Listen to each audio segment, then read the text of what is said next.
Interesting, Jesus compares himself to a physician or a doctor. There are two places I usually don't like to go: the dentist's office and the doctor's office. Because it seems like whenever I go to see the dentist, things happen that I don't want to happen.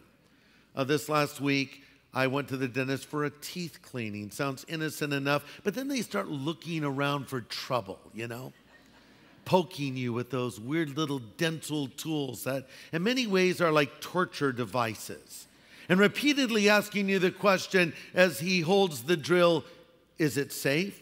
Is it safe? Okay, if you laughed at that, that's an obscure reference to the movie The Marathon Man.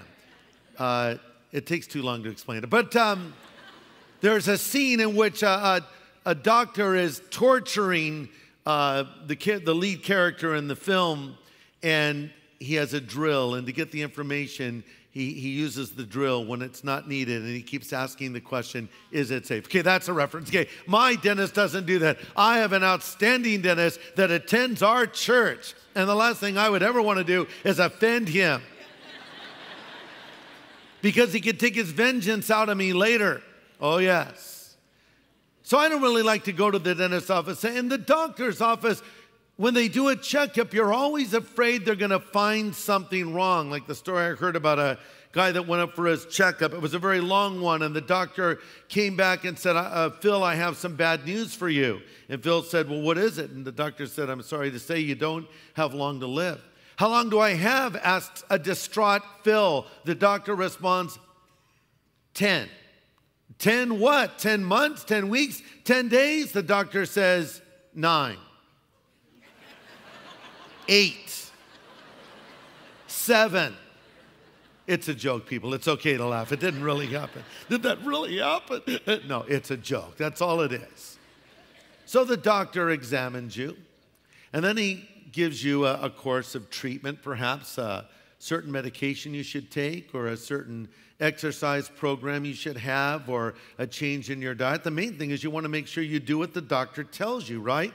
I heard about a patient that went in to see their doctor and said, Doc, it's been 1 month since my last visit, and I still feel miserable. The doctor said, did you follow the instructions on the medicine I gave you? And the patient said, I sure did. The bottle said, keep tightly closed. Oh, yeah, you have to open it up. These are the jokes, people. And, you need to do what the doctor tells you. Okay, now, coming back to Jesus as the great physician, he never dealt in any two people in exactly the same way. His method with Nicodemus was far different than it was with a woman at the well. To Peter, he says, follow me and I'll make you a fisher of men. But he didn't say that to Matthew, did he? Why? Because Peter was a fisherman, so he related to Peter in his world, if you will. And he related to others in their world. God always comes to us in a way we can understand.